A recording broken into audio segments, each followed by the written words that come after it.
We've all seen the coverage of the war evolve and unfortunately decline in volume, particularly since the full-scale invasion. I'm interested in what kinds of stories your editors are commissioning you to write about at this stage of the war, and how that corresponds with what you'd actually like to be writing about, or photograph.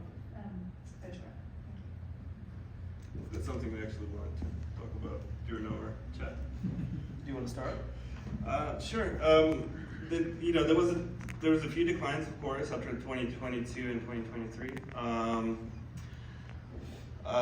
It's normal that people lose interest, but also we can see that this war is unique in a way that actually it still maintains frontline coverage and kind of like one of the main avenues of reporting in the world.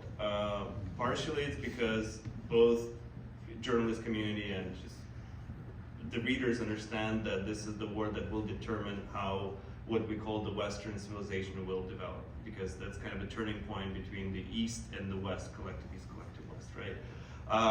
So the reporting, hasn't declined that much. Just the stories started repeating themselves because there were so many stories. In the beginning, we saw so many stories about IT specialist yesterday, soldier today, cook yesterday, volunteer today, et cetera, all these kind of heroic stories, and it became more about a grind, more about the slowly moving front lines, et cetera. So just the readers get tired of the stories that look the same, and on the front line, that's thousands of kilometers, and the country that's at war with much bigger adversary. There's so many stories that are kind of repeating itself. So we have to find new stories all the time. In photography, I'm interested in what's not being covered visually, because you can see, especially on The Wire, you can see so many photos of tanks shooting, or soldiers kind of in the trenches. So I'm trying to find stories that are kind of untold and that I can use my type of photography, which is mostly portraits, to go and tell that story. What about you guys? That's it. Okay. Yeah. I was going to take a drink of water. We don't have a huge team in Kiev. It's myself and one other reporter, and so we don't have the luxury of being able to cover everything. I think that's actually a benefit. My editors certainly think that too. We can be pickier and choosier about our stories, so we can decide what we think is most important to cover. For us, it's not the bang bang in the trenches type stuff. Like as I mentioned earlier, we don't have a heavy focus on photography from the front line or frontline dispatches. I ask my editors from time to time, can I please go back to the front line? I feel like I need to,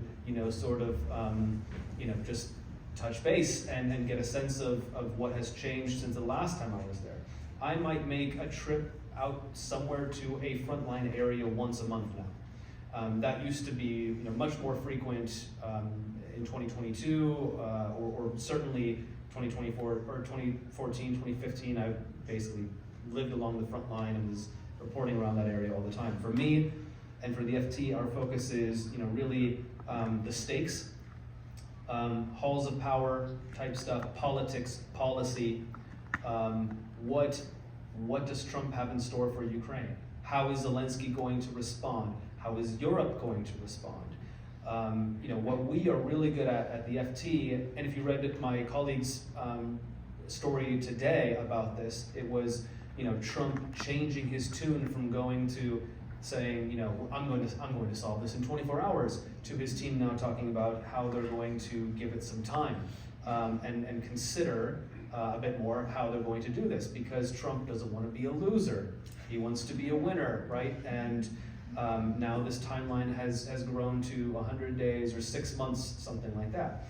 And we spoke with a bunch of people off record, on background, and on the record to try to report, or my colleagues did, a complete picture about what is being discussed right now, about how this conflict could be solved or could wind down, right? So for me, I'm always looking to speak to people about and then write about what comes next and what the cost is going to be and what the stakes are.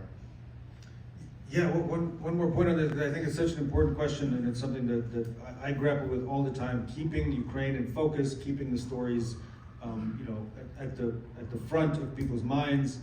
I feel it's part of my mission to keep people focused, but the reality is that in the last 3 years, the decline in readership. So my editors are sitting there; they're seeing how many people are clicking on the stories that we publish about Ukraine, and the decline has been really quite painful and sad to see. The other thing I've noticed, I think Ukraine is lucky to have a president who's so aware of these dynamics of communication and persuasion and PR, honestly. I remember having a conversation with the president in April 2022. This was at a time when Ukraine was, the coverage of Ukraine was everywhere. It was on all the TV networks, on all the front pages and so on. And he then told me, Simon, we're on the clock. This is going to stop.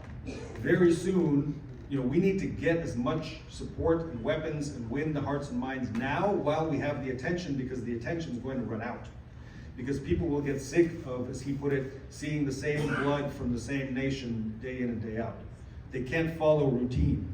So he has found some very creative ways that I try to write about in the book in some detail to keep that attention, keep the world's attention focused on Ukraine. And I think he's done that more effectively than many leaders would have, in large part because of his background in television, in entertainment, in producing films and so on. He knows how this medium works, and he's able to really see and respond to and prepare for that decline and try to combat it. But it's a losing fight, because he knew way in the beginning of the full-scale invasion, he knew that he's on the clock, and the people's attention span will run out, and tragically it is running out. And that translates directly into declining support financially and militarily for Ukraine. And then you.